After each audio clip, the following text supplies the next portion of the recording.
राजकोट में एक ATM service company में काम करने वाले जितेंद्र परमार एक मध्यम वर्ग के प्रामाणिक इंसान हैं। उनकी शादी को करीब 4 साल हो चुके हैं। उन्हें एक बेटा भी है। वैसे तो जितेंद्र पाठ पूजा में कम ही मानते हैं, पर रास्ते में मंदिर या मस्जिद आ जाए तो सिर झुका भी लेते हैं।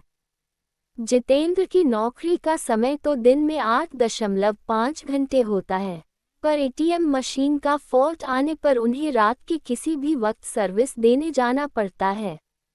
अपने इसी काम के चलते वह एक रात अपनी बाइक पर जा रहे थे।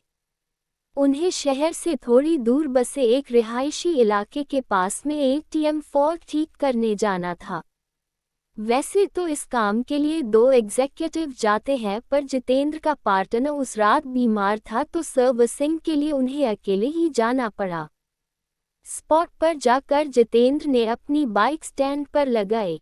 तभी उन्हें वहां एटीएम बूथ पर एक लड़की दिखी। जितेंद्र ने सोचा कि उसे शायद पैसे निकालने होंगे और वह के ठीक होने का वेट कर रही होगी।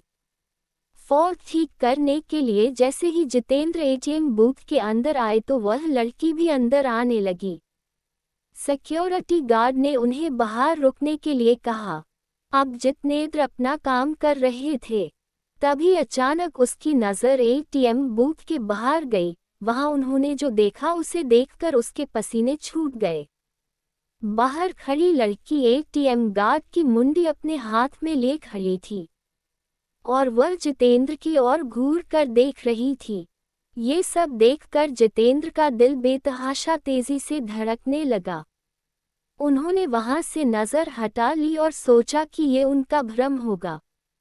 वो ये सब सोच ही रहे थे कि तभी अचानक उनके सीनियर का फ़ोन बज उठा। ये फ़ोन वहां का फॉल्ट जल्दी ठीक करने के लिए था।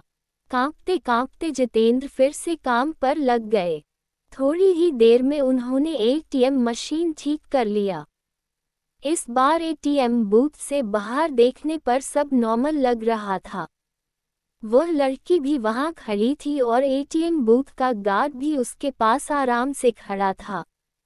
जितेंद्र ने सोचा कि पहले जो भी देखा था वह सब उसका भ्रम होगा। वह काम निपटा कर सीधा अपनी बाइक की ओर दौड़ गया। जाने से पहले उसने एक बार फिर एटीएम बूथ पर नजर डाली, तब एक बार फिर से उसका दिल दहल गया। एक बार फिर बाहर खड़ी लड़की एटीएम गार्ड की मुंडी अपने हाथ में लिए खड़ी थी। इस भयानक नज़ारे को देखकर जितेंद्र बुरी तरह डर गए और जल्दी से वहां से भाग निकले। राजकोट वापस लौटते वक्त भी उन्हें बार बार यह भास हो रहा था कि उनकी बाइक के साथ कोई परछाई चल रही है। वे घबराए हुए बीके चलाए जा रहे थे कि न जाने कैसे अचानक ही उनकी बीके बंद हो गई और ठीक एक बरगद के पेड़ के पास जाकर रुकी। जितेंद्र जी को यकीन नहीं हो रहा था कि उनके साथ ये सब सचमुच हो रहा है। उन्होंने नज़र उठाई तो बरगद की शाखा से झूलती एक आकृति नजर आई। उसके हाथ में एक नरमुंड था और वो अजीब घरघराहट भरी आवाज में कुछ बोल रही थी। जितेंद्र जी ये सब देखकर वही जड़ हो गए। न उनकी चीख निकली, न उनके अंदर हिलने की ताकत बची। चुड़ैल पेड़ से उतरी। उसके उल्टे पांव देखकर जितेंद्र जी के पसीने छूट गए। उन्होंने आंखें मूंद ली और भगवान को याद करने लगे। चुड़ैल उनके बगल में आकर बैठ गई और उनका सर सहलाने लगी। इसके बाद जितेंद्र जी को कुछ याद नहीं कि उनके साथ क्या हुआ। जब होश आया तो वे एक हॉस्पिटल में थे। सुबह कुछ स्थानीय लोगों ने उन्हें बेहोश पड़ा देखकर हॉस्पिटल पहुंचा दिया था।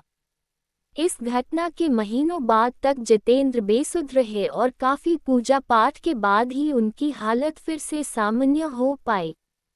अब वे राजकोट छोड़ चुके हैं और एक सामान्य जीवन जी रहे हैं।